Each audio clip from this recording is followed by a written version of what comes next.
testimonios de mujeres que son liderazgos importantes en Chihuahua, porque se han jugado por los derechos de las mujeres, por los derechos humanos, porque vemos que su trabajo ha hecho la diferencia en nuestra querida tierra. Lo tienen también en su programa, si lo quieren revisar. Pero el día de hoy tenemos el honor de que nos acompañe una de nuestras dos directoras académicas. Ella es María Teresa Ortuño Bursa. Ella es licenciada en Economía por la Autónoma de Coahuila, maestra en Comunicación Política por la UACH, diputada en 2 oportunidades, diputada local, diputada federal en otras 2 oportunidades, o sea, ya llevamos 4, delegada federal de Cedesol, senadora de la República en una oportunidad, fue directora recientemente del Colegio de Bachilleres hasta el año 2021, fue titular de la Secretaría Nacional de las Mujeres del PAN, y finalmente, por ahí anduvo circulando en una imagen que difundimos, y fíjense las cosas que uno no se entera, ella fue promotora de la primera iniciativa plural, es decir, interpartidista, donde todas las mujeres de la legislatura estuvieron de acuerdo, legislatura federal, para tipificar por primera vez el acoso sexual laboral en 1989. Los dejo con ella.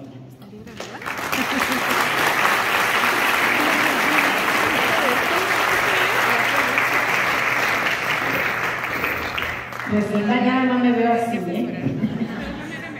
muchísimas gracias a la academia. Les quiero compartir, me pidieron un testimonio de vida, no algo doctrinal, sino cómo es que como católica está uno en la vida política y cómo es la experiencia personal que así ha sido. Preparé un acordeoncito y espero no pasarme del tiempo marcado. Me llegó mucho el testimonio de Lilia porque yo pudiera decir lo mismo. Yo crecí en un hogar con un papá, una mamá, 3 hijos y 3 hijas. Igual renegábamos que nos ponían a todos igual a lavar los trastes, dábamos portazos, pero no nos dábamos cuenta, mis hermanos y yo, de que era un hogar lleno de amor, a pesar de que, por supuesto, que nos peleábamos o que discutíamos o que... Hoy vivimos los 6 adultos y tenemos, a pesar de vivir en ciudades diferentes, un vínculo que nos heredaron nuestros padres ya fallecidos. Pero durante mucho tiempo me pareció también, como a muchas personas, que todas las niñas tenían lo que yo tenía, un papá, una mamá, había gente que tenía dinero, nosotros éramos clase medieros, pero yo no veía en ese momento lo que después aprendí, las periferias del dolor. Y quiero decir pues que cuando era adolescente, 14 años, mis papás y los matrimonios de mis tíos y otros amigos se reunían en casa de mis tíos o en casa de mis papás para estudiar los documentos del Concilio Vaticano II, y yo escuchaba de la Apostólica Theositate y de Gaudium et Spes, todo eso. No, por supuesto que no les entendía, no me pidan ni supongan que yo a esa edad podía saber todo ese contenido tan rico de los documentos del concilio, pero sí quiero compartir con ustedes que yo aprendí a escuchar el destino universal de los bienes, la línea de la persona humana. Esa fue la pecera en la que este pececito se desarrolló, pensando que todo el mundo estaba en esa pecera. Y siempre escuché todos estos términos como algo inherente a la vida. Yo no puedo decir que a mí me perjudicó ser mujer. Yo fui diputada federal la primera vez a los 25 años, nací en el 57, hagan cuenta, soy modelo 57. En el año 82 llegué de diputada federal por ser joven y por ser mujer, porque en mi partido no había mujeres jóvenes profesionistas, y yo soy de una época en que los que iban por la lista de diputados era mucho más difícil llegar a integrar parte de esa lista que los de mayoría. De mayoría era el popular, el que ganaba, pero para formar parte de la lista no se hacía por cuotas de partido o por arreglos de poder, era que pudieran estar ahí quienes iban a imprimir el sello de la Casa de la Legislatura, independientemente de la suerte que pudieran correr o no los de mayoría, que en ese caso prácticamente no había de mayoría. La primera vez que yo fui diputada federal, el partido al que yo pertenezco desde hace muchísimos años tuvo un diputado de mayoría y éramos 50 por la lista, 51 diputados en 1982. Y la segunda vez que fui diputada fue la que hizo referencia Karina, cuando ya había más mujeres de otros partidos. Prácticamente éramos una minoría las mujeres, éramos 5 de mi partido y un puñado de las del partido que era entonces la mayoría. Fui candidata a gobernadora en mi estado natal, Coahuila. Yo nací en Torreón en 1957 y ahí fui candidata a los 30 años. Fue muy emocionante para mí estar el fin de semana ahí en Torreón en la toma de protesta del candidato, porque pues pasan los años y pues el candidato tiene 39, ¿verdad? Casi los que tengo yo ahorita. Bueno, quiero decir que la vida pasa y que la vida va caminando. Finalmente me casé, la segunda vez que fui diputada federal, al final de la legislatura, y me vine a vivir a Chihuahua hace 32 años. Y siempre he dicho que yo soy chihuahuense por amor, no como otros que no pudieron escoger. Tenemos mi esposo y yo 4 hijos, 2 hijos y 2 hijas, una de ellas aquí presente. Y aquí ya fui 2 veces diputada local y el día de la fecha probable de parto del primero de mis 4 hijos, ese día éramos mayoría nosotros, primera vez que había una mayoría de un partido distinto al tradicional, y el día de la fecha probable de parto subí a la tribuna del Congreso de Chihuahua a proponer la protección jurídica de la vida desde la concepción hasta la muerte natural. Y se aprobó 15 meses después y hubo muchos debates y aprendí de los debates. Aprendí de Irma Campos, aprendí del Grupo 8 de marzo, aprendí de todas las que decían, y en mucho tenían razón, cuando no brindas opciones a las mujeres. Pues lo aprobamos cuando yo tenía 8 meses de embarazo del segundo de mis hijos y era la única mujer de mi partido. No creo que muchas mujeres en el mundo puedan presumir de legislar eso. Y después fui como senadora a nombre del grupo parlamentario del PAN en el Senado a solicitarle a la Corte que declarara inconstitucional lo aprobado en la Ciudad de México en ese tema, porque los legisladores trataron de atender un problema doloroso que atiende a las mujeres, pero la solución no es hazle rápido y abórtele, sino la solución es, pues a lo mejor va a haber abortos de todos modos, pero que sean los menos posibles y no los más posibles. Y desarrollar esa misericordia para quien toma esa ruta también ha sido un aprendizaje del que tengo mucho que platicar. Solo les quiero decir que también fui delegada de Cedesol y aquí me quiero detener. Cuando fui delegada de Cedesol en el gobierno de Vicente Fox, me dijeron de la Secretaría de México que invitara a 5 organizaciones afines, organizaciones de la sociedad civil afines, 5, para que vigilaran el trabajo de la delegación. Y yo, ¿para qué quiero puras afines?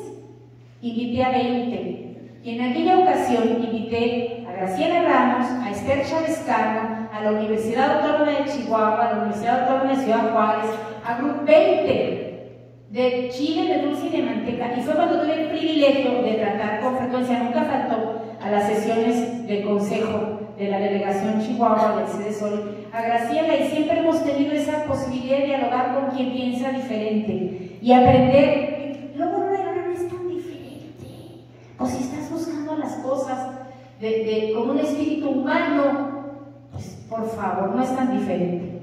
Pero sí quiero decirles que sí he tenido, ¿cuál ha sido mi cruz?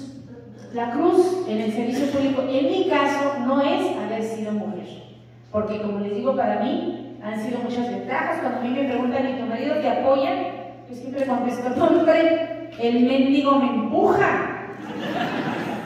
Él cree más en mí que yo misma, y él siempre dice, deberías levantar la mano, proponerte, mira que tal. Pero, porque uno siempre tiende a decir, no sé, déjame ver, pero sí quiero compartir algo que sí ha sido muy difícil para mí, y es que te etiqueten.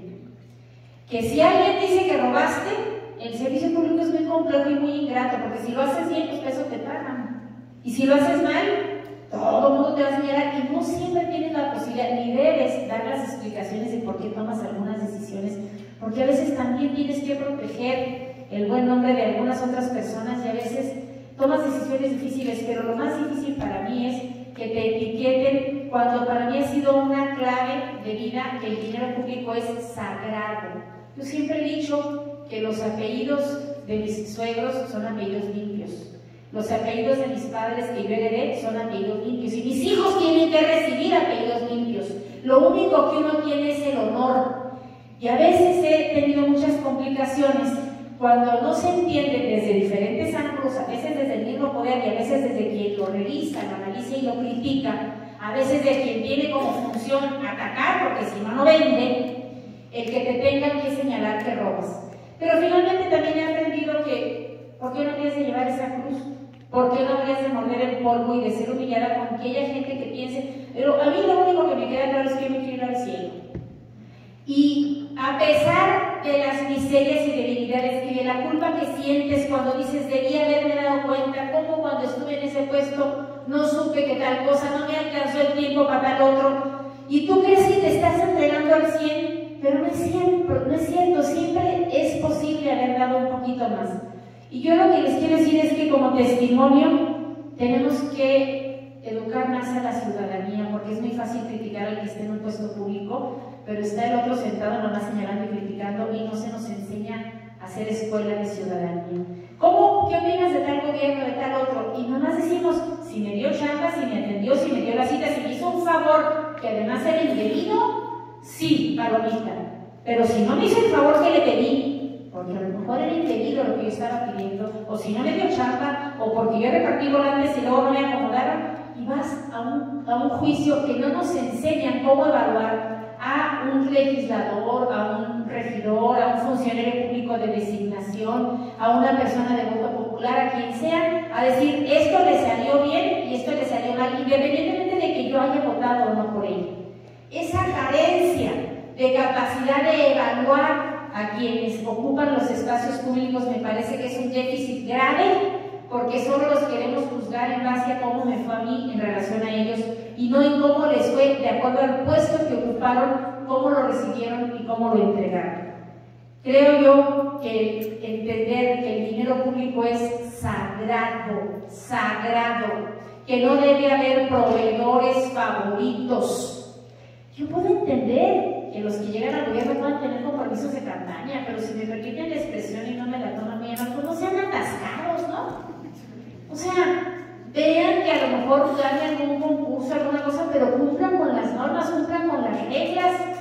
Y a veces el decir esto hace que te veas mal y que te veas como muy extremista o como muy nazi o como muy irrealista. Y yo creo, y conozco varios políticos de diferentes partidos, que han podido combinar esa astucia con la capacidad de hacer las cosas con ética.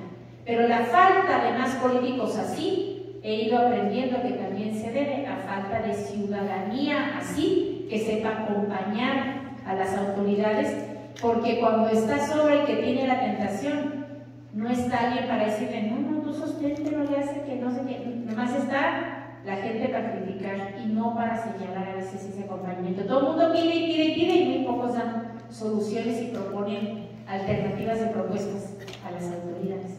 Yo aquí termino diciéndoles que lo único que quiero, como se los dije, es un día llegar, y el día que me esté muriendo le pido una cosa a Dios, decir, Señor, quise dejar el mundo un poquito mejor que como lo encontré, no sé si le atiné, traté de divertirme en el intento, de que fuera con alegría, de dejar algo de huella, y me encomiendo a tu misericordia. Muchas gracias.